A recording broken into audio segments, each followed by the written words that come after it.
तो मैं इसका जवाब मैं बृजमोहन जी से ही ले लेती हूँ, हमारे साथ मौजूद हैं। तो आज मंच पर मौजूद होंगे बृजमोहन जी, अजित पवार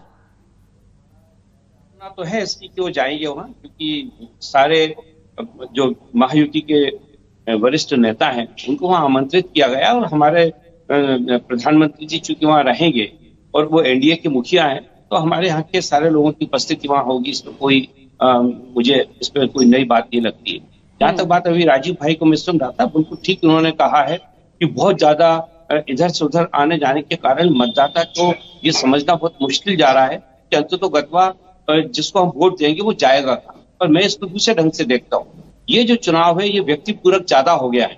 इसमें आदमी मतदान के पहले व्यक्ति को देखेगा और उसके बाद उसकी पार्टी का मूल्यांकन करेगा। तो ये चुनाव तो निश्चित रूप से थोड़ा कठिन दौर है और इसमें जो अजीत दादा पवार का जो स्टैंड है या राष्ट्रवादी कांग्रेस पार्टी का जो स्टैंड है आदरणीय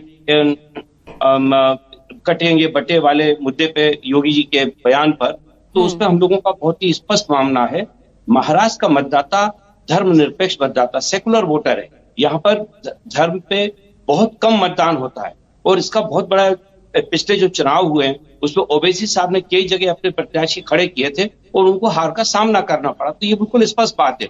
तो आदरणीय अजीत दादा ने ये जो मुद्दा उठाया है, जो ये बात कही है, वो अपने गठबंधन के साथियों को कहिए कि अगर इस मुद्दे पे यहाँ पर ज्यादा बात होगी तो उसका वांछित परिणाम हम लोग नहीं ले पाएंगे। वो गठबंधन का एक साथी होने के नाते उद्धव ठाकरे यही तो कह रहे हैं, यही तो उद्धव ठाकरे ने कल बयान दिया कि ये बयान ये विपक्षियों को नहीं, अपने गठबंधन को नसीहत दे रहे हैं अजित पवार कि बढ़ जाओगे तो कट जाओगे। इसी स्थिति में महायुति आ गई है क्या बृजमोहन जी? नहीं, ये मैं इसको आदरणीय उद्धव ठाकरे साहब के बयान से नहीं जोड़ रहा हूँ। अजीत दादा पवार ने जो कहा है उसके पीछे बहुत बड़ा कारण यह है कि लगातार वो बहुत लंबे समय से राजनीति कर रहे हैं और महाराष्ट्र के मतदाता की मानसिकता की उनके पास बहुत अच्छी पकड़ है, वो जानकारी रखते हैं। उसी आधार पर उन्होंने कहा है कि यदि ये बात ज्यादा चलेगी तो उसका वांछित परिणाम हमारे प्रत्याशियों को नहीं मिलेगा।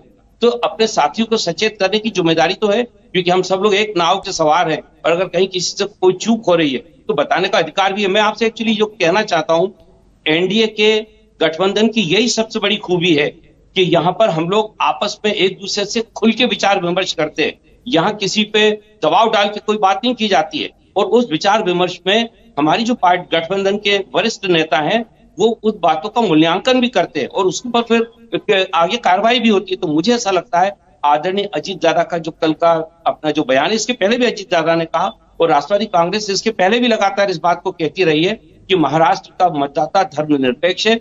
ये जाति और धर्म से अलग हटकर विकास को ज्यादा देखता है। ये उन नेताओं पे ज्यादा विश्वास करता है जो क्षेत्र के विकास के लिए काम करने वाले होते हैं। मुझे लगता है ये बात अपने साथियों को बताना बिल्कुल समयोचित है। अगर आज हम नहीं बताएंगे और कल वांछित परिणाम नहीं मिला तो फिर बात ये आएगी कि समय पे क्यों नहीं बताया था। तो मैं सोचता हूँ अजीत दादा पवार ने अपने इस दायित्व को पूरा किया है कल इस बात को कह। तो धनंजय